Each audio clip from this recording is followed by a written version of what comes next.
Hi, I'm Dr. Ellis Orozco, and thanks for listening to this video podcast. I hope you have a great weekend. Hello, and thanks for joining us in the second episode of our The Well Bible Reading Journey podcast. It's great to have you with us today. We're in our second week of our Well readings, and this week we're going to be covering Genesis chapters 3, 4, and 5. Genesis chapters 4, 5, and 6, Matthew chapter 2, and Psalm chapter 2. But in the podcast today, we're probably going to be focusing more on Genesis chapter 4. It's another big chapter, just like Genesis chapter 3. There's a lot of things happening right now in the book of Genesis as God is revealing to us this, as I mentioned last week, this prehistory of humankind. Typically, what we know as history, contemporary history, starts around the year 2000 BC, about the time of Abraham. Is when history really starts. So this is all kind of prehistory. Now in Genesis chapter 4, we have the story of Cain and Abel. Now if you remember from last week, in Genesis chapter 3, God banishes Adam and Eve from the garden. They begin a family together, and they have two sons, Cain and Abel, and this is their story. Genesis chapter 4 is really about the ramifications of what we learned in Genesis chapter 3, the fall of humankind. Sin has come into the world.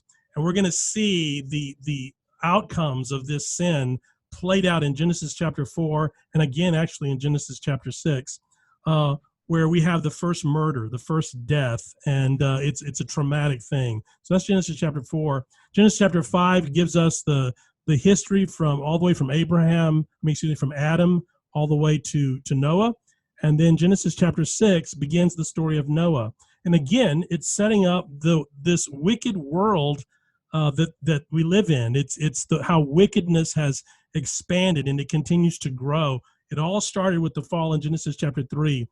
By Genesis chapter 6, wickedness has kind of covered the land. Evil seems to be winning. We'll see this again and again in the Bible, where evil seems to be winning. And the message the Bible keeps telling us is, that may be so, but God is still in control. We're also maybe looking a little at Matthew chapter 2. This is the story of the Magi coming to visit baby Jesus, and the story of the Magi, and of course, what Herod tries to kill baby Jesus, but the slaughtering of the innocent babies in Bethlehem, and then also the flight to Egypt and the return. That all happens in Matthew chapter 2. We'll be drawing some analogies to that. So that's where we're going this week. Now remember, again, big picture. God is giving us the prehistory of humankind and how sin has come into the world and fractured everything. And the consequences of that are that it seems like evil keeps popping up. So let's talk a little bit about that. And to help us do that, I want to welcome again this week, Amber and Craig. Amber, Craig, thanks for being here. Thanks for being a part of this. I really enjoyed our conversation last week, and I know that God is going to bless our conversation this week. So we've been looking at Genesis chapter 4. I know you've been studying this week, Genesis chapter 4 especially, specifically. And I guess what we see here happening can be a little perplexing for some. And so at the beginning of the story, it's Cain and Abel are adults, and they are offering, they're beginning to worship God by offering him their sacrifices, right? And Abel was in animal husbandry. He offered the first fruits of his whatever God had given him. And Cain was more of a farmer, and so he offered his offering. So kind of the first question that comes up, because it tells us that God accepted Abel's offering, but did not accept Cain's offering. And there's a sense in there that what that means is that Abel seemed like he was being blessed in some way, and Cain was feeling like he wasn't blessed in some way. And so in looking at this, did God reveal anything to you about why? Why was Cain's not accepted where Abel's was accepted? Amber, did you get anything on that? Yeah, absolutely. Thank you, Ellis. The first thing I wanted to clarify is that because we all have at least a basic understanding of the full body of Scripture, we sometimes will put pieces of things that are coming in the future into our current earlier text. So for example, we have to be careful not to put our Levitical law mindset into what's happening here. And so So it's talking about this offering. And when you look at some of the debates of why one was accepted and one was rejected, some people like to argue that because Abel's was a blood sacrifice. But remember, this is way before all the Levitical law. So I decided to dig on that word specifically, offering instead of sacrifice. And so basically the most simplest way to describe that word is just simply it's an act of worship. In more in detail, this act of worship is a literal gift or present. Usually it's something that's bestowed to God, and it is always the words left me. I hate when that happens. It is always an option, like it's not something they have to do, and Right. it's never never blood. It is something else. This offering isn't blood. This offering was a gift out of their own heart, and so when I was looking into this further, I was thinking, okay, so it's not what it was. So it's not what it was that was pleasing to God in worship. Then what was it? It left me pondering. So I Right. started to dig a little deeper, Ellis, and I found that in Hebrews 11, which is we like to call it the Faith Hall of Fame, right? Kind of a Right. loving thing. Yeah. People Yeah. call He it that. mentions Cain and Abel. Yeah. Exactly. Abel is in there. And so Abel is one of our Hall of Famers here. And Abel, it says specifically that the reason why his was accepted was because of his faith. Mm. And so that leaves me to think more that the reason Cain's was rejected versus Abel's accepted was a heart matter, was a Yeah. character matter, and not what it was. We sometimes like to get caught up on what it was instead of what the action of the heart was. And so my last detail that I wrote down when I was studying this was basically it was because of Abel's faith, not because of his flock. And Yeah. so, Ellis, I wanted you to help us understand what is pleasing to God when we worship. Yeah. That's good. That's good. Well, God tells us over and over again in the scriptures that he doesn't look at the outward appearance. He doesn't look at how great the gift is in terms of human perspective, how much money you give, how awesome your gift is. He looks at the heart, and you see story after story in this with King David, and when Samuel was coming to him, Samuel specifically said, I mean, God specifically said to Samuel, "Don't look at his outward appearance. He's not going to be the one who looks the best, maybe, but he has this heart, and so look at the heart." God looks at the heart. Jesus with the widow's mite story, where people were bringing all their awesome gifts and kind of some of them even flaunting it. And there's this poor widow who just quietly, no one really notices her, but she goes in, lays in basically what's less than a penny into the offering, and that day, and Jesus said she gave more than the rest because she gave out of her need. Her heart was right. So yeah, I think you're right on. We shouldn't focus necessarily that it's not that Abel's gift was better than Cain's. Right. It was the heart. He goes on in there to really, of course, Cain gets upset. We know the story. You've read it, and he goes out and he kills his brother. He lures him out into the open country. So here we have this premeditated murder because he's jealous, or he's feeling insignificant. He's feeling left out. There is some indication as well. People will speculate, well, did Adam and Eve play favorites too? It's an old story where one child feels mom and dad like him better or him more, all that kind of thing. But it's all this stuff that's going on inside of Cain, this turmoil, this anger, this bitterness that he lets it brood. He ends up killing his brother. God comes to him and says, "Where's your brother?" Right? And he says, "Well, why are you asking me? Am I my brother's keeper?" Right? And here we come back really to this subject of responsibility. We heard it last week with Adam and Eve, who didn't want to take responsibility. Just from a practical and even a theological perspective, Craig, on this, what are your thoughts on this, where God comes to him and says, where's your brother? And he says, I'm not responsible, basically. Yeah, it's really an interesting interplay here, and we see it really start and pick up the pattern that started with God interacting with Adam and Eve after their sin, after they ate of the tree of knowledge of good and evil last week in Genesis 3. Mm-hmm. We see him ask the question, and as we talked about last week, that really does become God opening up space for Cain to take responsibility and to ask for forgiveness and to seek repentance. He doesn't do that. Cain, basically, just like Adam and Eve and the serpent did, they're deflecting and minimizing and trying to find another way forward that doesn't include taking responsibility for what he's done. And essentially, that's wrapped up in the question of, "Am I my brother's keeper?" Well, and we've all been asking that question for years. That basically, history is a question of us asking each other or ourselves, "Am I my brother's keeper?" And so, throughout Scripture, of course, that's going to echo, since that's part of the human questioning of ourselves, our questioning to God when we're held accountable, either by God or by each other, or by just the demands of justice.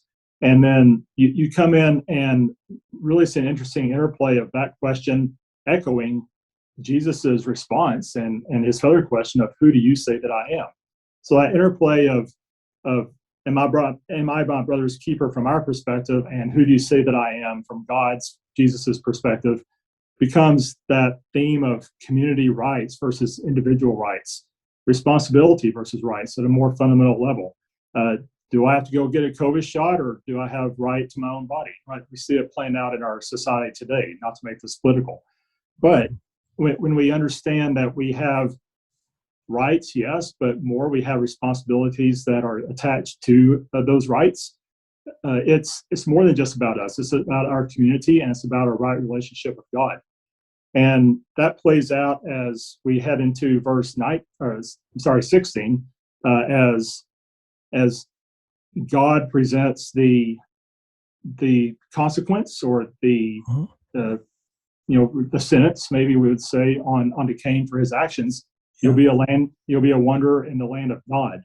And taking a look at what that word Nod means in the ancient Hebrew text, it literally means the land of wandering. Wandering, wandering. Cain becomes a wanderer, literally.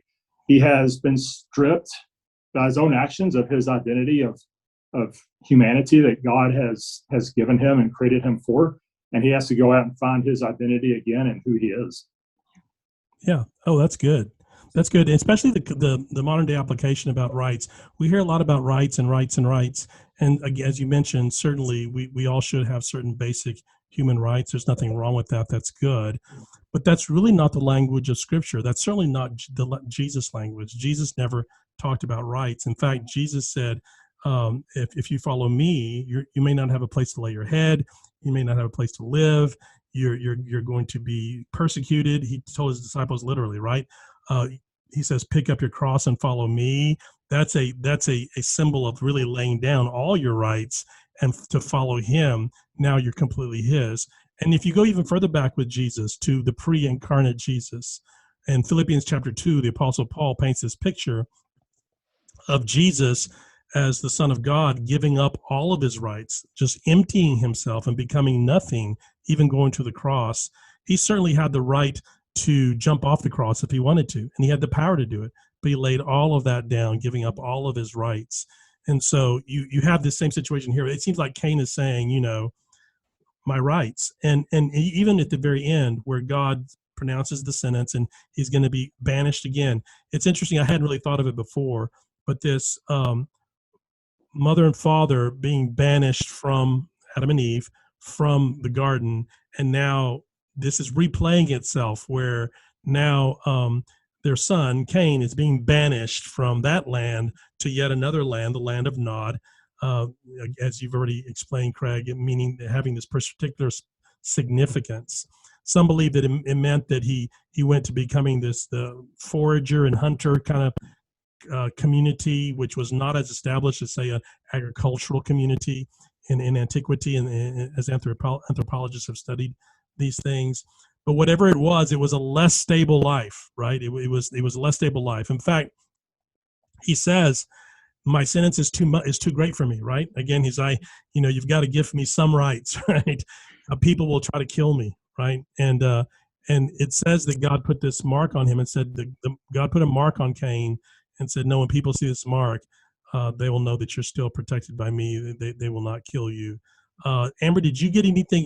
You're our guru word studier. I love you digging into these words. Did you get anything on the mark of Cain? That's a real controversial thing, I know. It is controversial, and I did decide to dig into it a little bit. This word mark is this Hebrew word of oath. I think that's how you pronounce it. Mm-hmm. I'm not an expert, just like the word study more than know how to pronounce it, but oath is how I'm going to pronounce it. And, honestly, we are left to speculate what exactly the mark is. It doesn't tell us. The author chooses not to tell us. And so instead of trying to focus or weed through all the theories that Ellis, you were just talking about, there's a lot of theories of what this could be. Yeah. Instead of weeding through the theories, I decided to focus on what the author chose to tell us. And so he gave us this word mark, or this word also used as sign. It's often translated as sign in our English translations.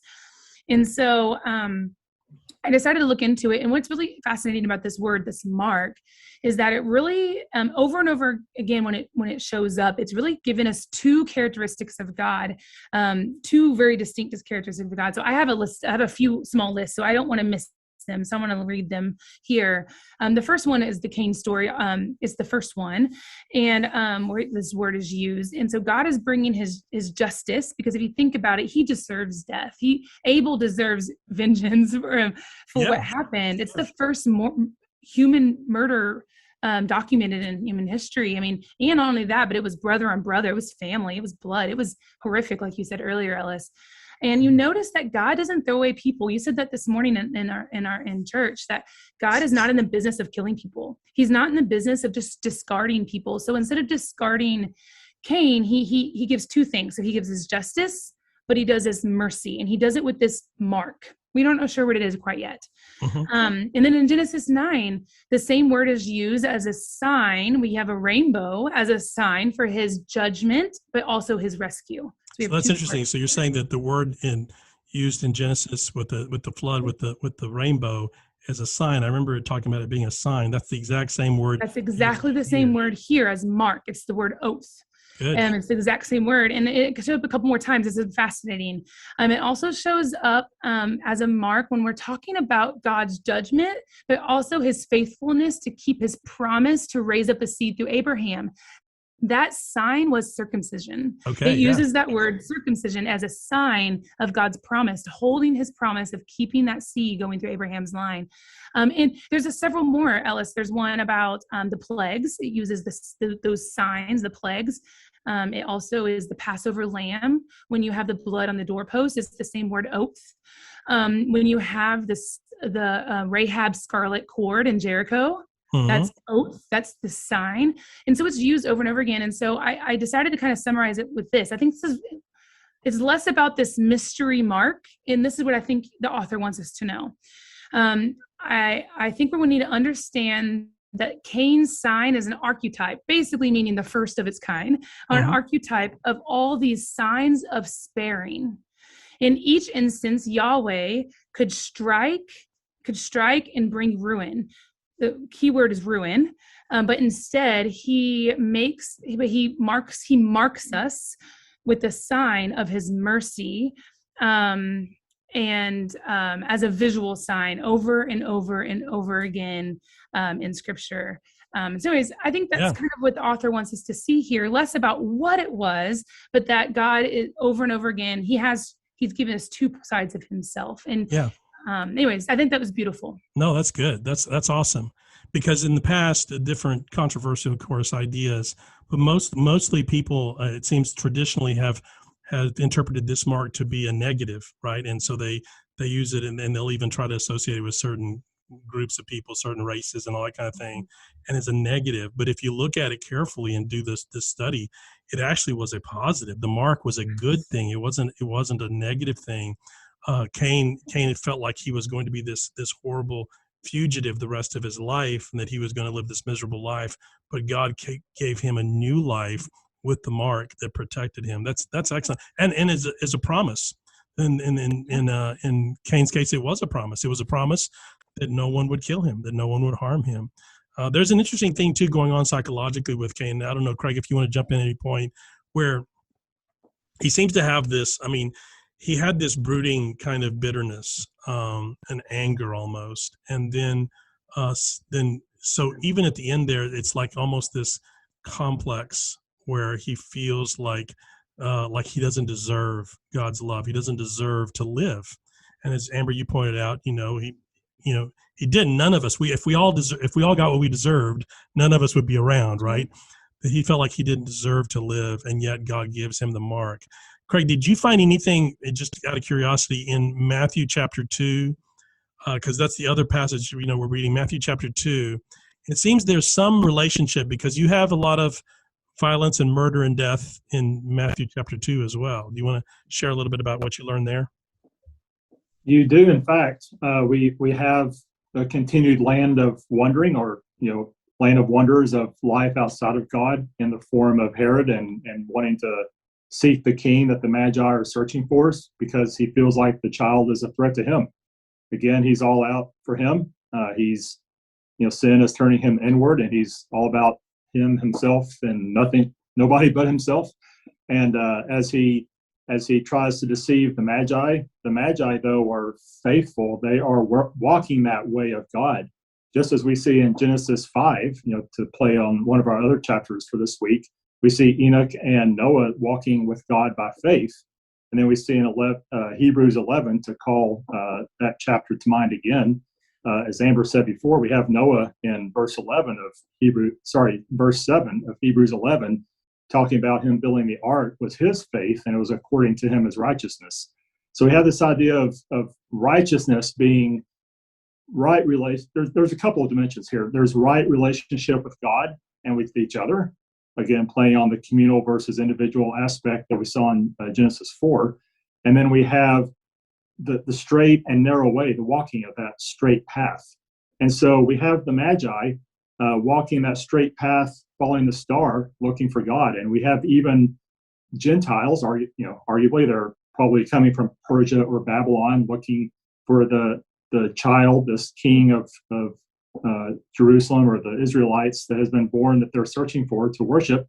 They are following that star that they've seen through natural revelation, that they've seen in God's nature.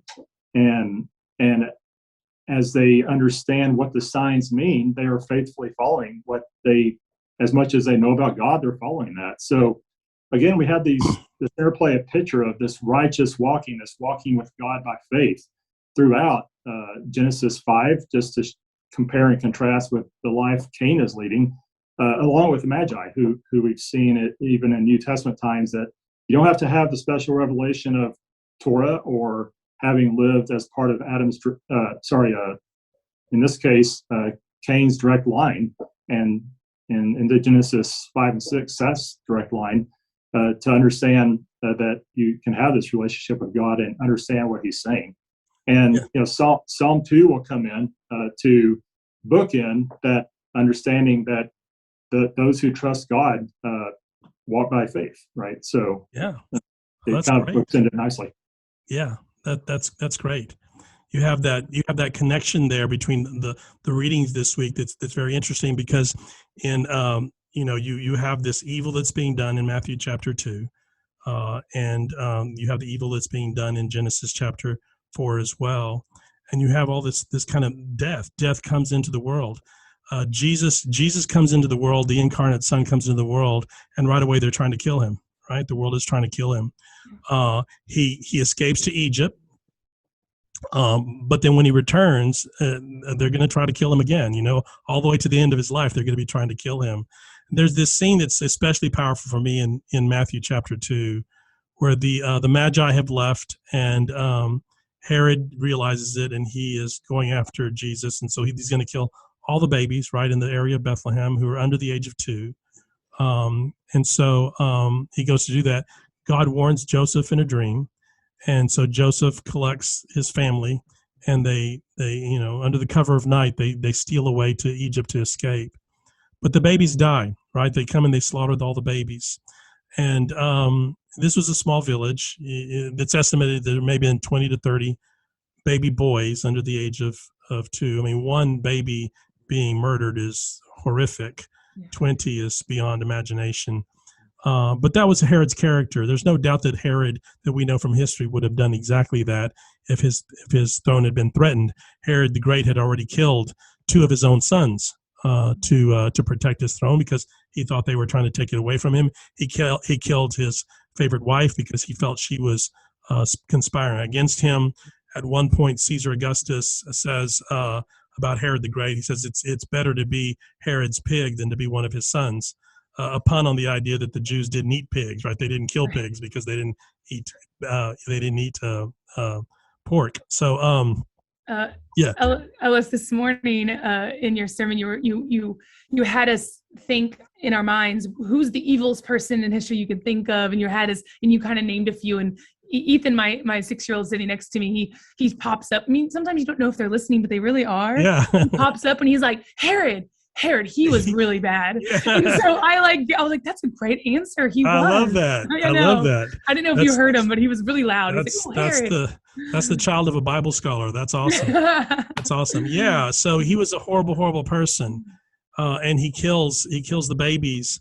And there's this scene of this weeping. And Matthew quotes from the Old Testament, the weeping in Ramah, the women weeping in Ramah. And Ramah was this place of great mourning. It was the place, Ramah was the spot in the Old Testament where during the exile, the ones who were being taken off into exile, Jeremiah was going with him, the prophet, and they part ways at Ramah. So the exiles go off forever, and Jeremiah never sees them again. And so it's this place symbolically in their hearts. Ramah was this place of deep mourning. And so we see this in Matthew. We see it also in Genesis chapter 4. I can't imagine what this was like for Adam and Eve, right? I think especially of Eve, I don't know, just as a mom, having 2 children and one of them kills the other. A brother, your oldest son kills his younger brother. And this happens, right? This happens in life. This happens with families. Families have people. There are families out there. I know families who have had, this kind of thing happen in their family where one family member kills another family member, and it's horrific. Can you imagine? I can't imagine the pain, the great mourning, the great suffering. We think about Cain, suffering, and he did, but there was suffering all the way around. And so to me, it's just a sign. We're talking a lot about signs today, but of the kind of pain that comes into our world through sin. The suffering that we see in Bethlehem with all the babies dying and the moms and dads mourning. And then the suffering that we see in Genesis chapter 4, where you do one thing, you make one bad choice, and it's the ripple effect. How many people you have impact over? How many people suffer because of what we do? Right? Ellis, that made me think. You were talking about Cain's suffering and that he went off and started this city, and then we know later in Scripture that there are these cities of refuge where people can come to if they've murdered someone and they haven't had trial quite yet. Mm-hmm. They can go to these safe places. I wonder sometimes if this Cain's story and his suffering, how he came and how he was marked and he was not going to be avenged, if that may have been the inspiration for these later city of refuges. Yeah, no, that's a great question. That's a great question. In the Old Testament law, which, as Amber, you already said, came much later than this. So we have to be careful about reading back into pre-Mosaic world. But one of the things that we see that is happening here is that we see kind of the foundation being laid for the Mosaic law, where these are some of these, if you want to say common sense or just kind of natural law that we've always known. Cain knew right away that what he did was wrong. He didn't have the law yet. Moses had not spoken, but he knew in his soul that it was wrong to kill his brother. That's why he doesn't want to. That's why he's avoiding God, right? He's avoiding the question. So we see a lot of that happening. So there is this foundation being laid. So one of the foundations, the cities of refuge that you're talking about, certainly were developed during the Mosaic period with the Mosaic law. So one of the foundations for it could very well be the story of Cain, where there was this place of refuge that he could go to. The Old Testament law says the eye for an eye and tooth for a tooth, right? And that was actually, it's called the lex talionis, the law of retaliation. It was actually a limiting law. It was actually a law about mercy and grace, because in the old days before the law, and maybe even may have been the case in Cain's day, certainly in Noah's day, and in Jesus's day as well, is that the people in the world, that they would, if you killed my brother, I would go out and mafia style kill you, kill all your animals, wipe out your whole family, right? Right. Kill everybody. It's this revenge, right, thing. Because see, Ellis is a mafia style. I'm sorry. Yeah, mafia. I got a picture of that's Ellis the way as a it was. mafia. This is war. You killed my brother. We're going to war. I'm Right. killing your whole family. can't refuse. Yeah, that's right. That's right.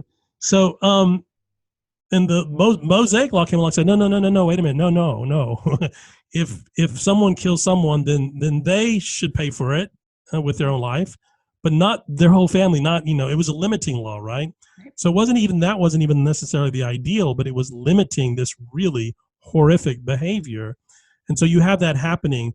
So from the very beginning, before Moses even wrote his law, I think you see in God what's happening here is this kind of limiting law. He's saying, no, I don't throw people away. This is this is kind of a repeating thing coming through all of this, that we want to throw people away. We want people to pay. We want revenge. We want revenge. The Old Testament law also says, vengeance is mine, thus saith the Lord, right? The God says, if anyone's going to be in the vengeance business, it should be me, not you, right? And so, so here at the very beginning, we see God saying even to Cain, just like he said to his parents, I'm not going to throw you away. I'm not going to throw you away, right? And I think that's huge. Go ahead. That's beautiful.